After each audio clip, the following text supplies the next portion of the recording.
Right, folks. Oh, I'm there. That wasn't supposed to happen. We're supposed to have the startup. Hello. Right. Hello, folks. Don't know where the chat is. Let's see. Oh, Pat chat's there. YouTube sort of saying that, what do you call it? I may have buffering issues, but Streamlabs says it's fine. So I don't know. So let's just go with it. Let's roll with it. Right. 9 o'clock, Sunday night, UK time. Means only one thing. I need 10 taps, don't I, to start this show off. 4 for the hell, 1 for the space, 4 for the yeah, 1 for a smile on my face. Come on then. I see them already. We need to work on that transition. Where's my watch clip? Where's my starting title? Now, if you are having buffering issues on YouTube, it looks like it's okay, but what I suggest is you just drop your watch clip, your resolution on the video. Yeah, most of you on mobiles, that should be absolutely fine.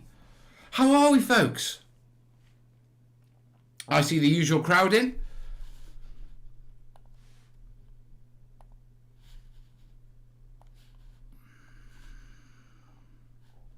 Yeah, let me bring my chat to there.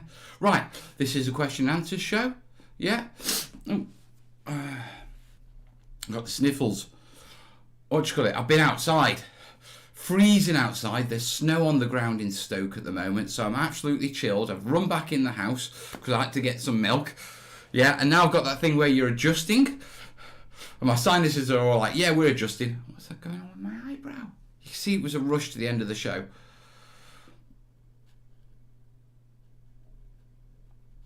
People are saying Vancouver. Yeah, I'm damn sure it's probably colder in Vancouver than it is in Stoke.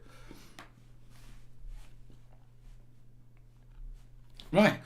You're going to have to excuse me, guys. I'm going to have to go blow my nose. I've got the sniffles. Just give me 1 second.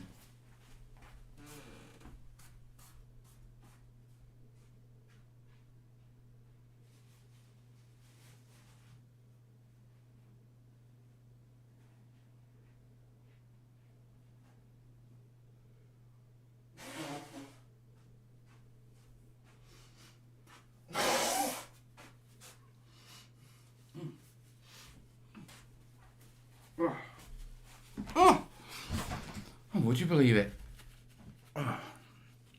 Right. Oh. Always makes your eyes water when you blow your nose, doesn't it? Right, the link is down below. The Google Doc is open. I don't see any requests or responses as of yet. Remember, guys, this show goes on as long as I've got questions. So if I haven't got decent questions to answer, it's going to be a short show.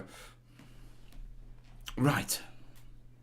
You'll notice I've got a new coffee cup today as well. I'm making it last the show. So this week for me has been a horrible week. Yeah, it's tax season in the UK. So, yeah, that's where Mel's been. Oh, that's bad. And I've been a busy boy. Right. Yeah, questions are coming in. Nice one. So, obviously this week been tax season, but also over the Christmas we ran a bit of a target down there. Yeah, for the 3D printer mega setup. You guys donated. You actually donated more than 100 quid through PayPal and all that sort of stuff. And so I bought a 3D printer. Yeah, I thought, to be truthful, rather than have this carry on and that sort of stuff, the sort of total down there carry on, I thought, do you know what? Let's draw a line on it.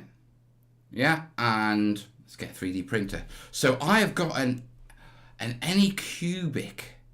Yeah, the reason I went for an Anycubic, if you're wondering, over an Ender 3, because I wanted an FDM printer, was Justin over at Beasts of War said that they're the ones they use because they're the most reliable. And I know Justin, and I know they put a lot of work into it.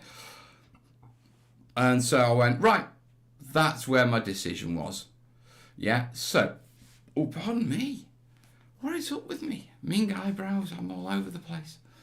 So, right now, what do you call it? It's in a box in the living room. Yeah, I'm going to unbox it, do videos and that sort of stuff. Don't worry, the channel isn't going to become all about 3D printing. That's not what this is about. The 3D printer is just so I have the ability to print like pipes and stuff like that. Stuff that I would normally buy. Yeah, it just reduces the cost for me, makes it a lot easier for me. A lot of the accessories that I might want. You might only get 1 or 2 of these in a kit. Thank you, Stargate. Just got my book in the mail a few months ago. Just opened it. It's amazing, beyond what I hoped for. I wanted to say thank you. Well, thank you, Stargate. Nice username as well. So, the little gribbly things. Quite often when you buy when you buy sprues, you might get 1 or 2 nice things accessory-wise on a sprue. Yeah, and which means it can be quite difficult to get volume. So 3D printing is a way of me solving that. Yeah. Everyone's asking, any Oju left for you this week? I've got a full bottle, mate. Whoa, did that cost £1,000? No, it did not. I think in total it was about 340. You know, I sort of took the budget and then I put a bit more of my own cash towards it and I just got a good one. Yeah. It would also be boring watch a 3D printer do an 11-hour pipe job. Yeah. Yeah. Oh, YouTube's decided my stream is healthy again. Nothing's changed on Streamlabs. YouTube, go home, you're drunk. It's as simple as that, you're drunk.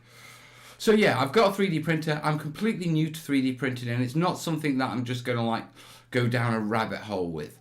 Yeah, it's not what I intend to do. It's like, I'm not suddenly going to go, oh, I'm heading this way. But, you know, things like bags of barrels, these are brilliant for me when I'm doing my terrain pieces and these little scatter pieces. Yeah, they save me an absolute fortune. They save me a load of hassle. So being able to print those, yeah, it's going to be a massive bonus. Now, the other thing is with 3D printing is it's going to allow me to... I'm not interested in printing terrain, but let's say I want to show you 3 different ways of painting a thatched roof. You know, the colours, the weathering effects you can do for the different types of thatching. Instead of having to go in and go, right, now I need to build, before I can even film this video, I need to build the thatching pieces. Yeah, instead I can print them up, I can go in and go, right, let's look at paints. Okay, I've got a base coat on this of neutral grey. These are the sort of colours you can do, and I can do it that way. So it's a bonus that way. And with 3D printer also, I can use it to make tools. Yeah, which means that's a bonus. Hey, people are going. Yeah. Pagan, thank you. A post-apocalyptic Mel. I see a Diggers.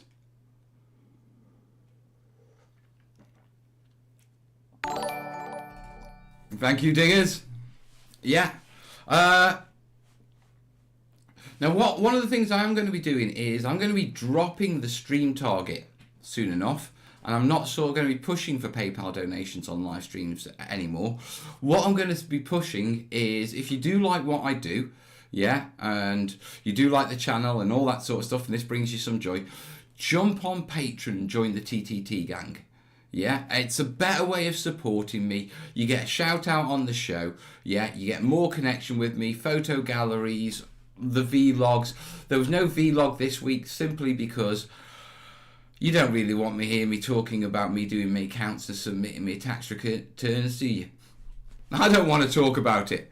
So if you do like the show and you're not part of the gang, links down below, jump on, get an announcement on screen, tell us in the chat and become part of the gang. Yeah, now we have been doing rather well on Patreon, or should I say, yeah, we had a massive drop, yeah, whilst I was away from the book. But you wonderful people have jumped on, and I'm a mere 70 patrons away from where I was before we started the book. So I just need 70 more to get where I was. Yeah, and get financial stability and stuff like that. It's no major drama, but moving forward, yeah, I'm a man on my own now with family support, that sort of stuff. So I need to make sure I get all these ticked. Whew. So, if you do like it, links down below. Right. How's my questions doing? I've got 3 questions.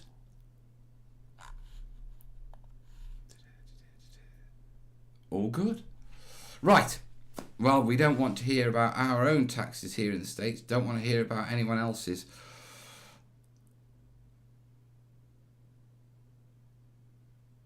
Different gear. 3D printer target 13% for 100 quid. Thought it was going to be thousands plus. To be truthful, I thought what we'd do is when I put it together, I thought what we'd do is we put like £1,000 and then get an FDM, a resin, get cabinets, webcams to monitor them, the full setup. And I just thought, you know what? No, let's not drag this on. We've got enough to get a good FDM printer. Let's draw a line there. Yeah. I mean, there's filament, there's all that sort of stuff. Yeah. But I'll be able to set it up and then, you know, I can start and explore that. I don't need the full total. So that total's going to be disappearing soon. And like I say, if you do like the show, the best place to support the show is on Patreon. It's only $1 a month. Mel, you keep buffering on YouTube. Do I really? Drop your resolution, mate. It's YouTube. It's having a Benny today. It says it's excellent, but clearly it's playing up. Now, so that's the idea with the 3D printing. The other stuff I've been working on this week is the Big Burma build. I've been messing around with Cristacal, yeah, and doing some interesting things with roads and mud effects. You're going to like the videos on those. And the Big Burma roads are rolling quite well. Yeah.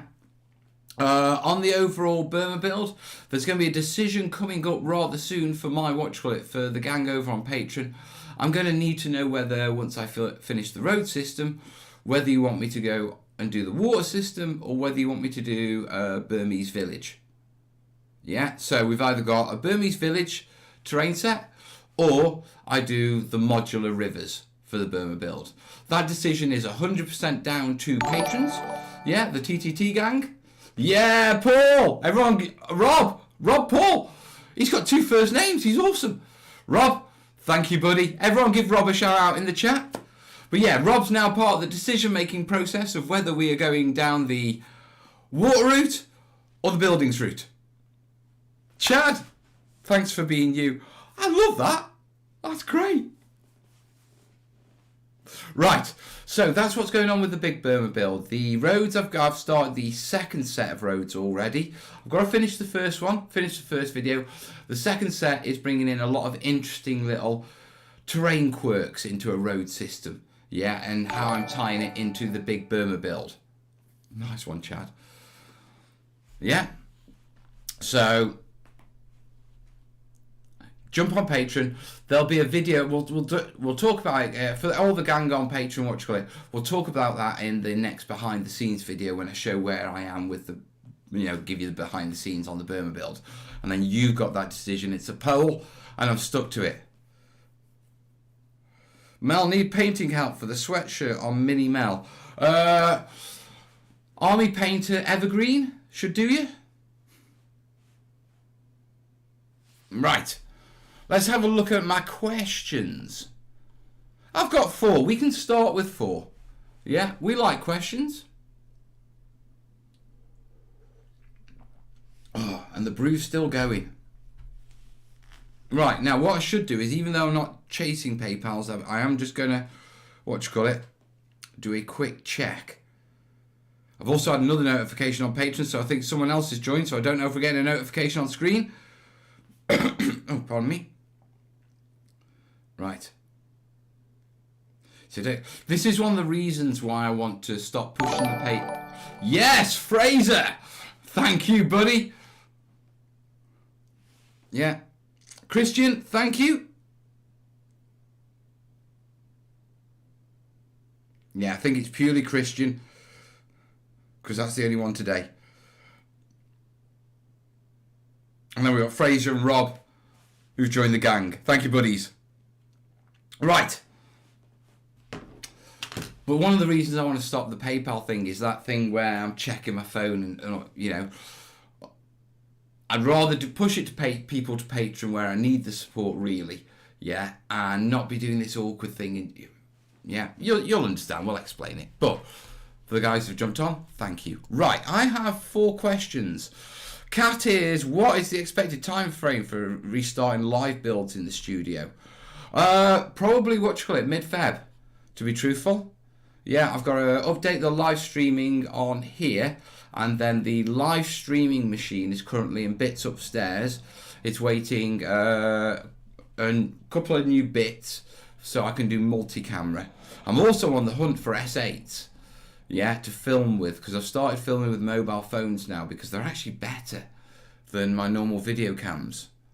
Yeah, the reason being is it's got a 12 megapixel camera, but with it being Wi-Fi, yeah, and an Android phone tied into like the Google mechanisms and YouTube, it's a lot easier to transfer content, pull it around off a mobile phone. So I'm on the hunt for Samsung S8s. If anyone's got one, yeah, I don't really mind how scratched the screen is, but as long as the camera's good, yeah, and the battery's got a decent life on it, I'm up for that.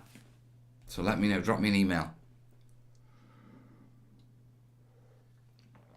Right, moving on with our questions. All right, individuals. Blame. Right, Blame, what can we do for you? Thomas, thank you, buddy. Right, what can we do for you, Blame? That's 3 in the gang. I think our record for a live show, yeah, is 9 people to join the TTT gang. We're on 3.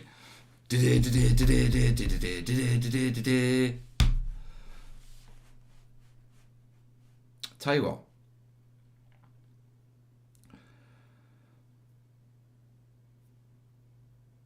Before I start the questions, I'm going to tell you a story.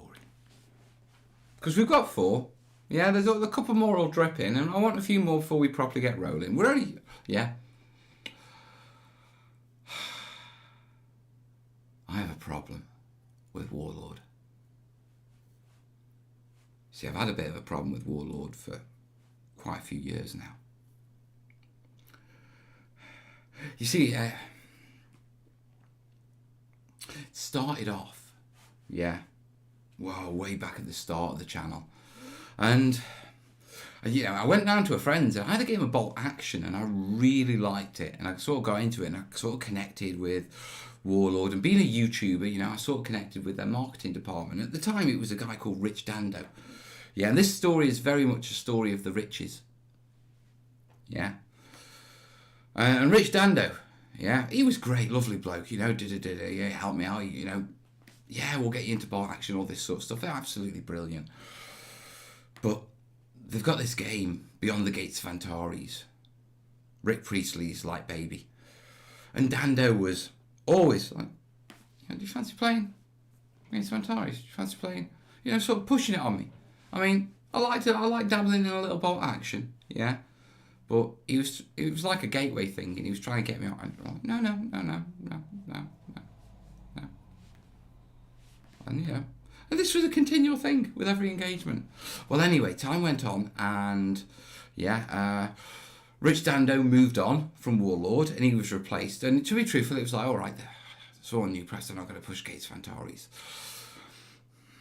And that's when I met the second Rich Carlisle. Now, Rich Carlisle isn't at Warlord, but Rich Carlisle's a lovely bloke. Yeah, he's relatively short. You know, he's got this lovely boyish smile. Yeah, often reminds me of Penfold. He's going to give me grief for that. But I tell you now, inside that small Penfold-shaped body is a ruthless killer who will stop at no means. And I mean this. Yeah, cat badges and everything, you know what I mean? Yeah, flashes. Yeah, he's ruthless. That's when it all started. First thing he said, do you want to play Gates of Antares? No, not interested in that. Oh, listen, I'm doing a build. Can you send me some dragon's teeth? Sure, I can, Mel. Yeah. Up turns the box. Book for Gates of Antares right in the top of it. Don't want to get into Gates of Antares. This went on. Anyway, I reached a point, yeah, where, you know, Gates Vantari stuff would magically, randomly appear in the studio. Thinking of you, Rich. Do you want to play Gates? Way, Mark, we're on 4! So, you're being like, you know, do you want to play Gates Vantari? Anyway, it came to a head. I think it was Hammerhead. Yeah, he was there. He was demoing Blood Red Skies. I walked along. No, he was demoing Blood Red Skies and he got the boat game. Black Sails, I think it was. And he goes, Mel, can I interest you in some boats? I went, no, don't want to get into that. He goes, how about some planes?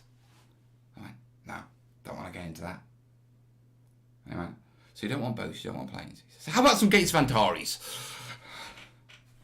Anyway, yeah, Rich Carlisle, who is a wonderful bloke, he's moved on and he's working at Sarissa.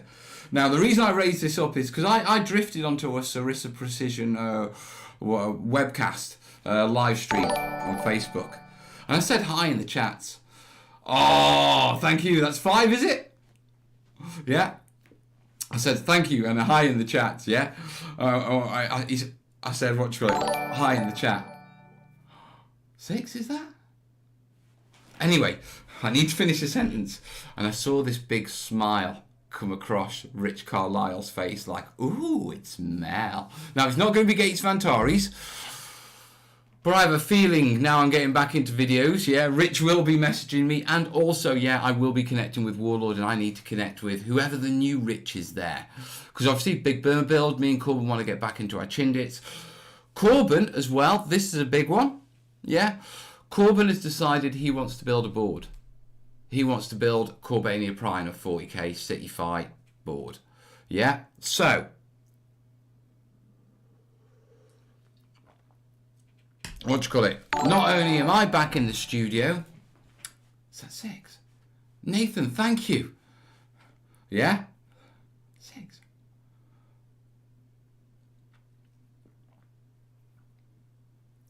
Rich Carlisle is a great bloke, and yes, on Penfold. Won't call it to him in his face, he'd kill me. And I know he could kill me. Easily. I mean, he's a trained killer. Literally.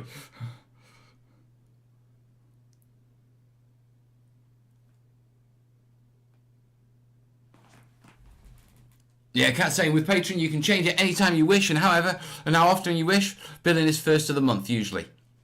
Yeah. But anyway, Corbin's getting into making a build. So we're going to be videoing that.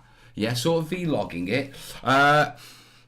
It's going to be me teaching Corbin and you along for the ride. So it's going to be a very different sort of video. Yeah, but I figure it'll be interesting for you to watch as Corb builds Corbania Prime. He's also, for all of you who know that, I forgot, where's a tank? There's never a tank around when you need one. Ah, there it is. For all of you who sort of like know me of old and know Cole Cobain of Corbania Prime, my old blog, you'll know that, yeah, I'm a god player. Yeah. Now, I built this army for Corbin. I built it for, it was a promise when he was in his incubator when he was born 3 months prem. Like if he made it through, I'd build him an army and would game. He has finally reached a point where he wants it now. Yeah. So my Corbania Prime army, yeah, is going over to Corbin and he is building a table for it.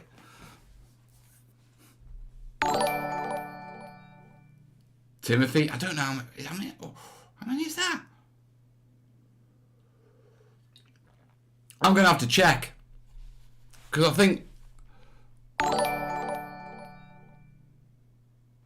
I thought Digger's daughter... What you were? I thought you were a patron, dude. Right. Notifications. Uh-oh.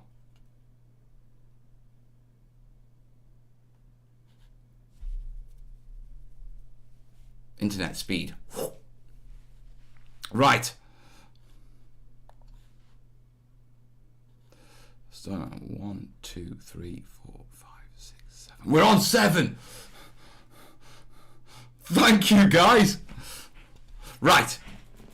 We need to get these questions answered. So, yeah, we've got a build from Corbin coming. Yeah, which should be quite interesting. And then, yeah, obviously, loads of Big Burma stuff at the build. I have a feeling that the Isolations Reach stuff I'm going to tie into what's Corb's Corbania Prime build. Yeah, so me and Corb are going to have a chat about that. Yeah, but he's with me tomorrow. Yeah. Thank you, Thomas. Right. Questions. Blame, Canada. Having recently bought a felt gaming mat designed to flow over hills, do you have any suggestions for the best way to design hills that are meant to go under a battle mat? In theory they should be easy to make, but is there anything that to be aware of or that I may have missed? Right, okay, there are a couple of things. Yeah.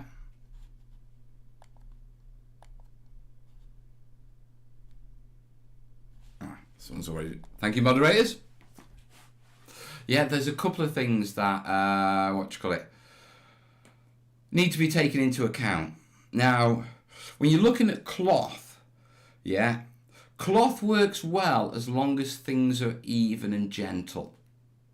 So, for example, yeah, if you have a nice gentle slope, yeah, you can see a cloth, laying over that. But if you have a slope that goes sort of like jaggedy bits and have points and irregular, sort of like an irregular cliff line to it, you're going to get sort of droops and that sort of stuff. So when you make your substructure hills for laying down gaming mats and stuff like that, the key is to make them not just as smooth as possible, but as even as possible. So your hill lines should flow.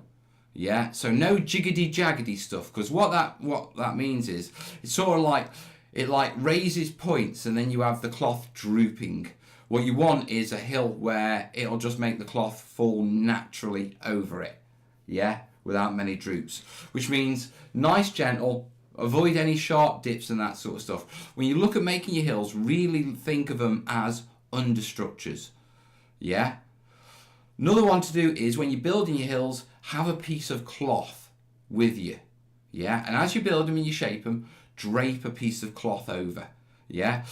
Use a thin cloth, not a battle mat or a felt, yeah? Use like a t-shirt, something that won't support itself. So if there's any sort of light dips, they become apparent straight away. The reason being is that when you if you use a felt cloth when you're designing it, or a battle mat, yeah, and it says, oh yeah, that looks fine, but there's actually an unsupported dip or something, or a problem. When you put a model on that, not only will the model go into the dip, but as it goes into the dip, it'll pull the material with it, yeah? And so you really don't want any dips or any unsupported bits. And a t-shirt or a thin bit of material at the start, that's a good way of you just draping that over and going, yeah, that sits flat. There's no bumpy bits, that sort of stuff.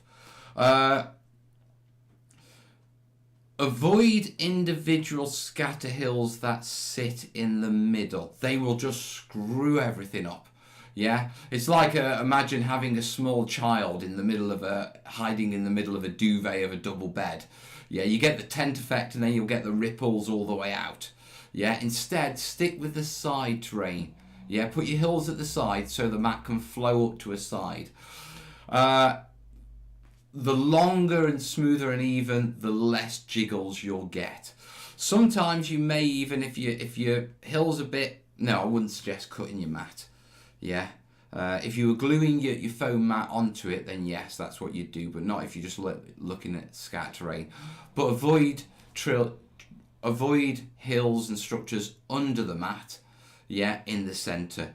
Build them to go. If you need scatter in the centre and hills and that sort of stuff, build them to be placed on the mat. Yeah.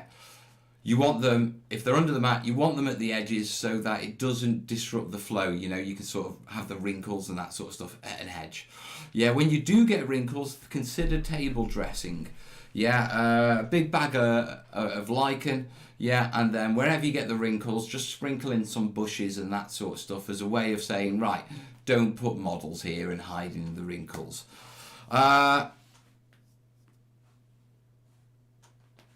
So I think that's enough for you, mate, to be perfectly honest. That's the key thing, to make sure the material is supported, that the hills are built at the side, and that you use a cloth to test your designs as you go. Above all, you're avoiding excessive wrinkling, and you're avoiding situations where your play surface, battle mat or felt, whatever, is unsupported. Yeah? I think that we should do it. Right, if you've got any follow-up questions, Blaine, yeah, throw them in the comments. The Terrainiacs can jump on those, or I will as I spot them. But I think that should do you, buddy. Hope that helps you, buddy. If it does, links to Patreon down below.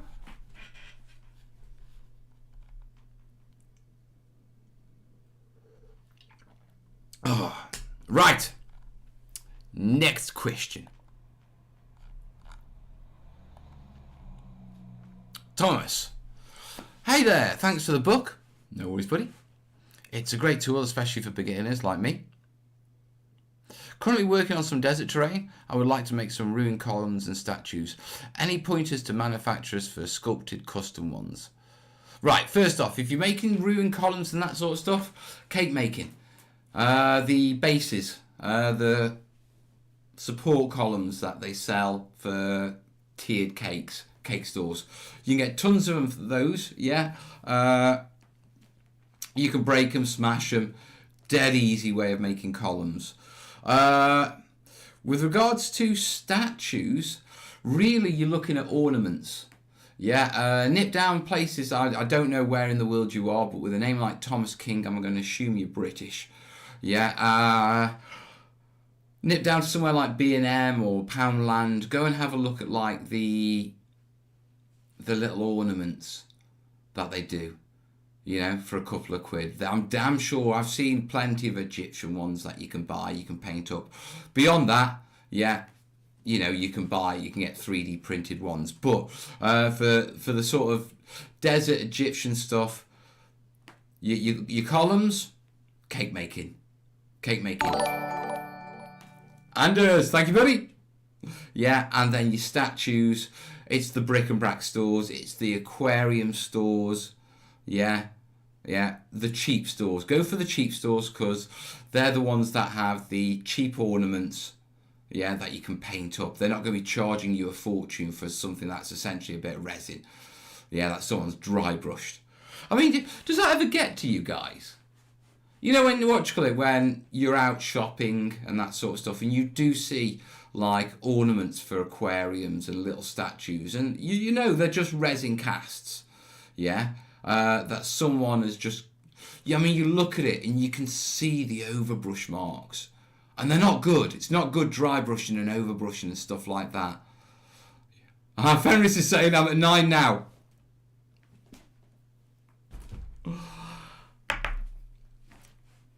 I suppose that becomes worthy of a gopher dance, doesn't it? I think, I think right now, moving forward, gopher dances will be, yeah, because I need to stop gopher dancing. Yeah, I'm getting too old for this gopher dancing malark. So, every time we break a show patron record, yeah, I will gopher dance. Yeah, obviously that means the record will continually going up, and hopefully I won't have to end up dancing like an idiot, yeah, at the end of every show. Just occasionally. Yeah, but if we're on 9, if we beat the previous 9, which I think that was the last total, yeah, then that technically is a gopher dance to close the show.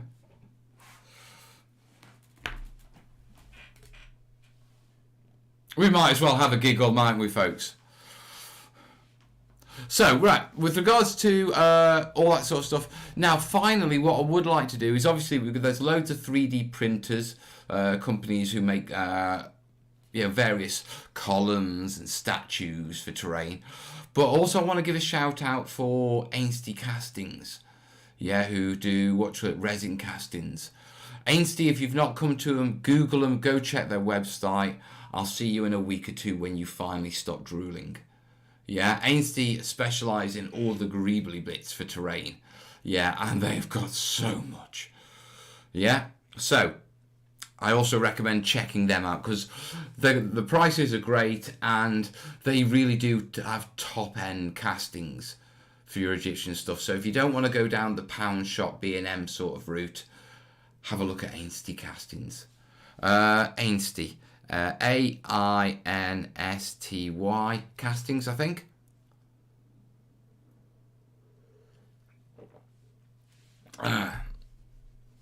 Or T-E-Y, I think Thomas is saying. Yeah, Thomas, yeah, have a look at Ainsty.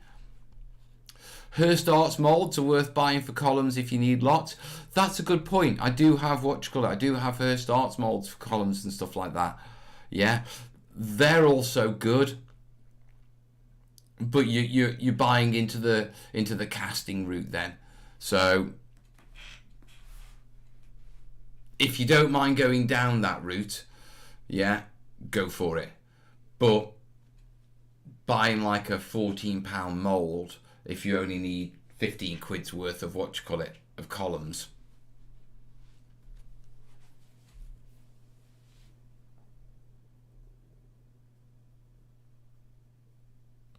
Tom's saying, the aquarium stuff doesn't bother me because it takes away the worth of it being fish safe. I do hate it when you see a household ornament for 100. Yeah, for 100 plus. It's like, yeah. Thomas found it brilliant. Right, let's move on. Diggers. I have a ton of Durham's water putty here we had from a repair job on the house. This stuff dries rock hard. It's very lightweight, and to be honest, I have about 3 pounds of. Would there be something worth experimenting with? Diggers. Next video. The next video. Just sit it there. Wait for my next video to come out, and you'll be like, "Oh, I am keeping this stuff." Yeah, I've been messing around with something similar to Durham's water putty in a very sort of interesting way. Yeah, the experiments have turned out brilliant.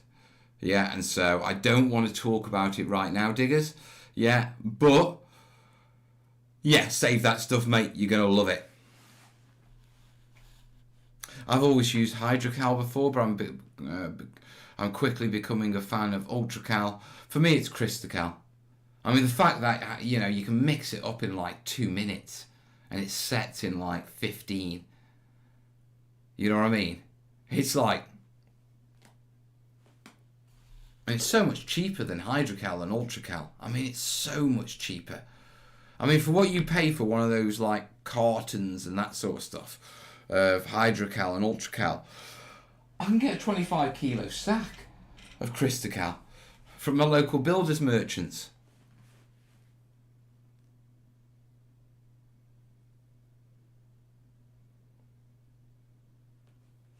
People are saying they're using various resins, JB Weld steel 2-part to make some of my small heads when I make them in moulds. All sorts on that matter. Right.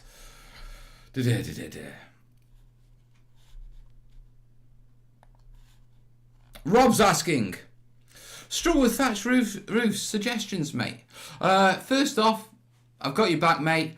Go into look for the playlist, terrain tutorials, buildings and ruins. So you want the buildings and ruins playlist. In there you will find a video showing 3 techniques to do thatch roofing. Teddy bear fur, sculpting foam, and sculpting with clay. And it's specifically, this is how you do it, here are the pitfalls, this is how you avoid it. Yeah, so you've got 3 techniques in there. With foam you can abrase it, with clay you can lay it down, you can you can sort of like etch it. And then with teddy bear fur, you can soak it in PVA, brush it, and that will give a thatched effect.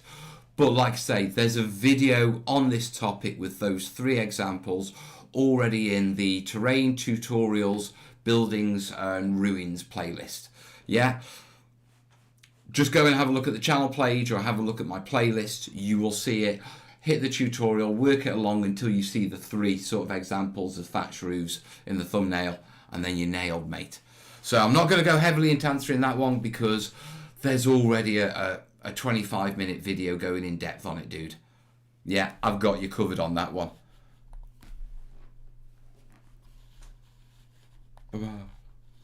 Question 6 of 6.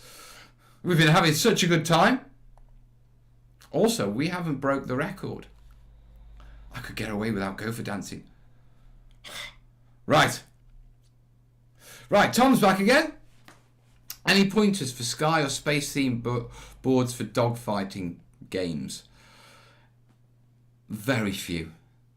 Very few, to be truthful. It's an area, to be honest, Tom, that I've not put much effort into games-wise and terrain development. And also, for dogfighting and space themes, it is just a backdrop. Run, Mel, run. It is just a backdrop, to be perfectly honest. Yeah. It's very rare the table interacts, yeah, with models and that sort of stuff in space and air games. And what I mean by this is, yeah, the ground doesn't shoot up. Yeah, it's just this is what's below what's going on, and your actual terrain is essentially floating terrain. Yeah, so you know, asteroids, clouds, space debris, those sort of things. So they're not actually connected to the surface. When it comes to the actual play surface, it is just literally an image and setting the scene.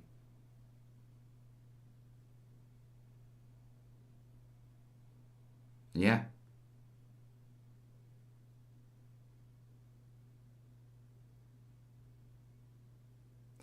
As Real saying, the great option is to go for the same type of thing as micro armor. Tends to look great as the ground far below, and then maybe a few mountains. Yeah, you are setting a scene here. You see, essentially, if it's a ground-based game, then obviously the table, the surface has an effect, if you know what I mean. You know, because they're moving across the ground.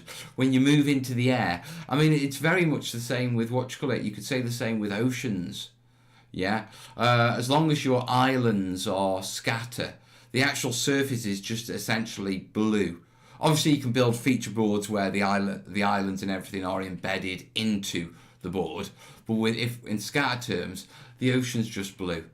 Yeah, I mean, in all honesty, on ground games, technically, you know, we've all been there with just a green sheet, haven't we? Well, I have anyway. And a battle mat is essentially just a, you know, but when it comes to, there's even less details when it comes to space and sky.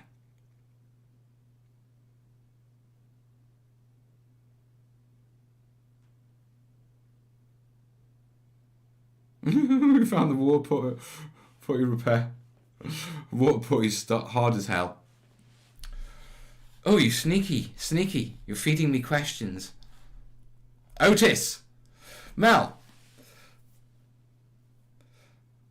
I'm a comic book store is closing down due to COVID, and they have an AK-40 set. Never played. Was D&D guy. Train pieces. Make it a 40k watch or train as a tribute to me. I'd be interested in seeing what you do, buddy. I'd be interested in seeing what you do, buddy.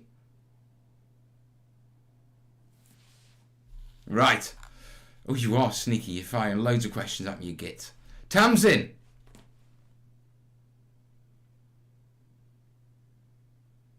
Why do you think Rich won't bug you with Gates Vantari's now he's at Sarissa? They do MDF terrain for the game. They do. But I think Rich has got other intentions, no doubt. I saw the smile on his face on that watch, yeah. Yeah. It's like, oh, hello, my marketing asset.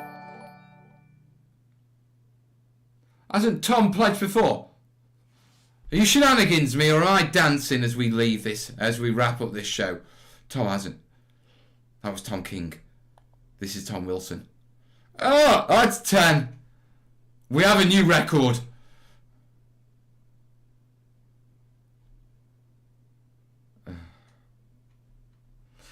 Can I just say that I'm a 45-year-old granddad? I should not be dancing doing the Gopher dance on YouTube at this point. But we have a new record. Currently it's 10. We're going to see in the last couple of questions if we can push it up any further. Yeah, I don't think we're going to be able to. I am switching off the accepting responses now. You beat it now. Tom, you better stay on Patreon. If I find out after this show all you buggers cancel your patrons before the first of the month and billing and you're just making me dance, there will be words. I will not be a happy Mel. Yeah. Alan, St Andrews and Middleborough Railway. I have some Railway MDF kits. I've seen you do these types of kits. What would it... These types of kits, what would it came under? The book is magic for railways, 2 chaps. Thanks for that. Thanks for Watchlet endorsing the book for railway guys. I think Watchlet, if you talk about MDF kits, you might want to go and have a look at the... I'd have a look at my products playlist. There's a few good tutorials on working with MDF kits in there. Yeah? What a great idea.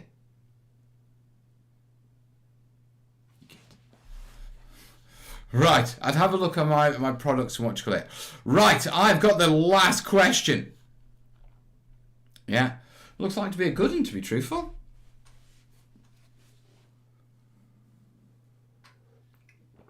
Mel, I've got a 8 by 4 foot plywood board from Jewson's tucked nicely into the corner of my garage. But it is the home of my railway layout and it's not fixed down, and I want to either incorporate a war scene into it or be able to drag it off and underhook wires and place another 6 foot by 4 foot war board on it for a war diorama. The resting table is a table made of old fence posts, which is about 7 foot by 8 foot.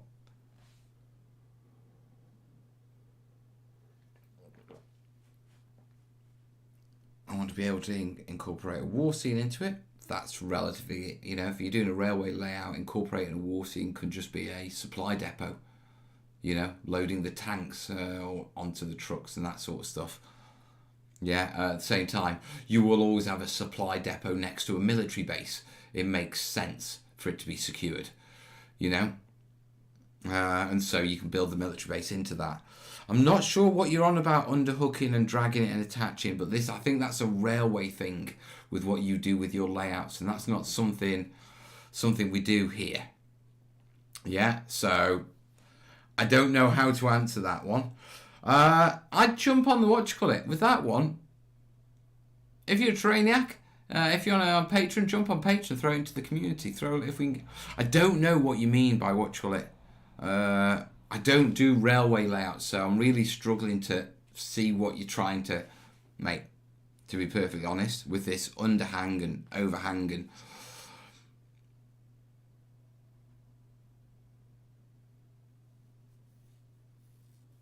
Yeah, Cat, Jeremy's Torment terrain, they were lovely. Just made for the sake of making them.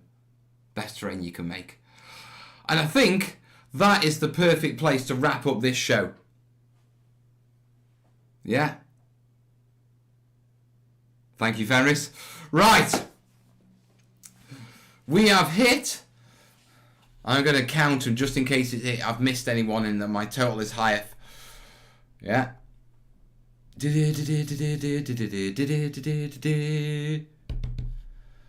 Right, let's go. 1, 2, 3, 4, 5, 6, 7, 8, 9. It's 9. It's not 10.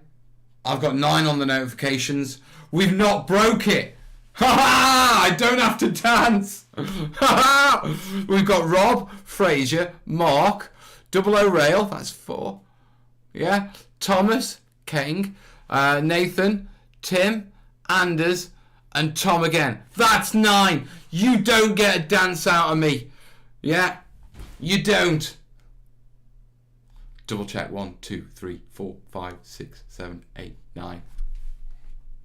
We didn't break it. Nope. No. And I'm ending the show before you can get a sneaky one in, because I know one of you gits is trying it. Right, you will have to try next Sunday night. The current show title remains at 9. I thank you, folks. I have had a brilliant show. Just fill the screen with 10 taps. 4 for the hell, 1 for the space, 4 for the yeah. Let's go. I'm off. I'm doing it. We're off. This is over. Where's the go? Where's the go? There's the.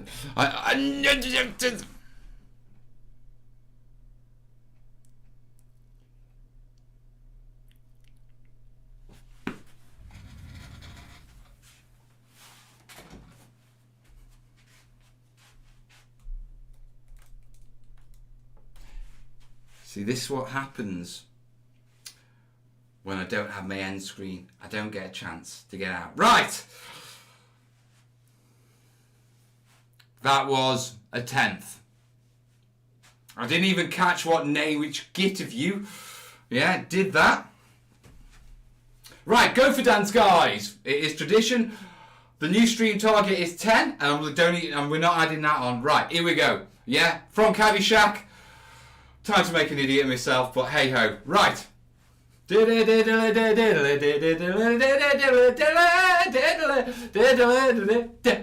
I'm off. I'm getting too old for this. I almost swore. I will see you soon, guys. Keep an eye out for the train vids coming this week.